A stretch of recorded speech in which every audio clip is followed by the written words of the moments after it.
So, do you think AI is too advanced for preschoolers? What if I told you that they are already using AI and you can teach it with nothing but a few toys and some questions? I believe we're living in the best time of our lives, but guess what? AI is here today and AI will exponentially get better. Hello, I'm Cantus Simmons, and in this video today, I want to talk about what AI looks like in a pre-K classroom and how to use it safely. One of the things that we're seeing with our young people is that they can use tech before they talk, and they're swiping and using devices before they walk. And I believe that STEM plus AI is the future. And in this video, I want to talk about AI, artificial intelligence, and why we have to start using it in our childhood classrooms, but even more so, showing them how to be smarter with it. All right. Now, I understand that as an educator, as a parent, maybe as a leader or director, you may say, you know what, Cantus, I'm not a tech wizard, right? But I want you to be a curious educator who's willing to try new things, and you're willing to make STEM and AI more usable for our young people.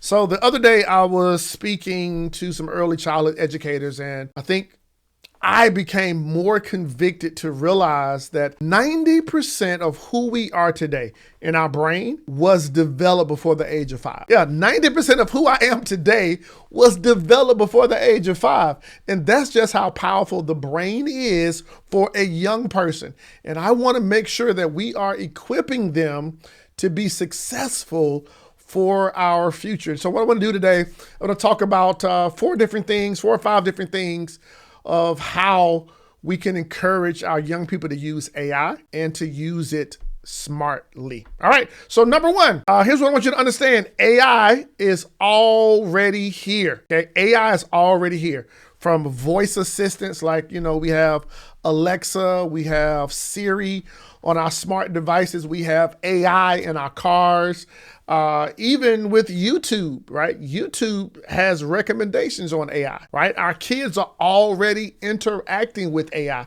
For example, they can pull out their tablet, right? And they can watch a cartoon. Guess what? AI is built in to now determine, hey, what's the next cartoon they should watch because of what they watched before. So since AI is already here, it's so important that we help them understand it. We help them to understand how to use the smartphone smartly, right? How to use their devices smartly, how to be cautious of what they say and what they do, because all of those things will feed into AI. So number 1, AI is already here, and we just got to simply help them understand it. Number 2, what I want you to understand is that we have to be safe, and we have some simple tools. Now, you don't need expensive technology, right? There are some tools, and maybe I'll put a list together, some tools that are already out there, some tools and toys, right?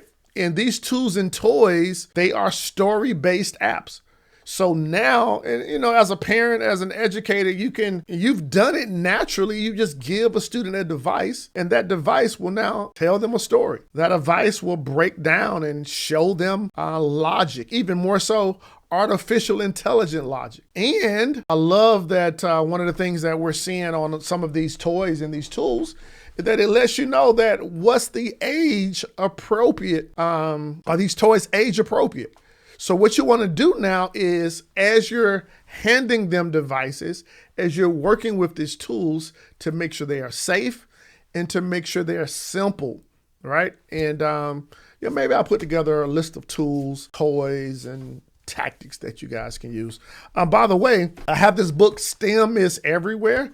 You'll see the link down below in the description, but I have probably hundreds of activities in here from pre-K all the way up to high school on some cool things that parents can do with their students, teachers can do with their students, and some really cool activities. So this is something that you can use as a tool to make sure that you're using STEM and AI. Number 3, let's use AI as conversation starters, right? Everyday moments. Like, how did Alexa know what song to play? How did Siri know who to call? How did this car know how to pull up the directions to get to the next location? See, when we're looking at AI and the different elements, like I say, STEM is everywhere. I would almost say AI is everywhere, right? So now we can have conversations with our young person. Even when we're in the grocery store, how can we use AI to determine how much the groceries will cost? Or using AI to determine what the grocery list needs to be. And when we have conversation now sparks curiosity, right? And this curiosity now sparks their critical thinking. Their critical thinking around technology. Their critical thinking around the phone. Their critical thinking around the different things that are going on in our everyday life. So we got to talk about AI because it's a great conversation starter. And lastly, we have to put some rules and put some boundaries around AI.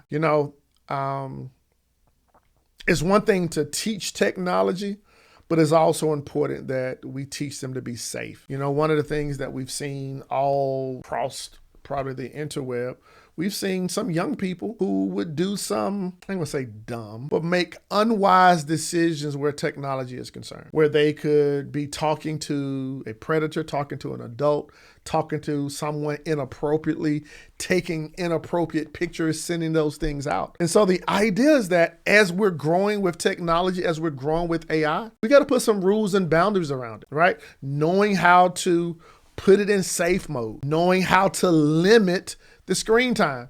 One of the things I do when I go to schools, especially high schools, I have the students pull out their cell phone and I have them go to their screen time. You know what the crazy thing about it is? Their screen time is more than their school time. And so guess what we got to do? We have to show them how AI is a tool and is not a babysitter, right? Showing them, put it down, showing them, hey, you don't use it for this. Hey, you can figure this out in your mind. Like you ask somebody, hey, what's 5 plus 9? And they immediately go to their calculator versus trying to figure out what's 5 plus 9. So we got to teach our young people that it is a tool and there's some rules around this tools. And we got to set up some boundaries because at the end of the day, AI is a part of our future. AI is a part of our future, but currently we have to be proficient in how we use it in our present. So here is the thing that I want you to understand. As AI continues to grow, AI doesn't replace human connection. No, it doesn't replace human connection. Any of the robots and things that are coming up, guess what?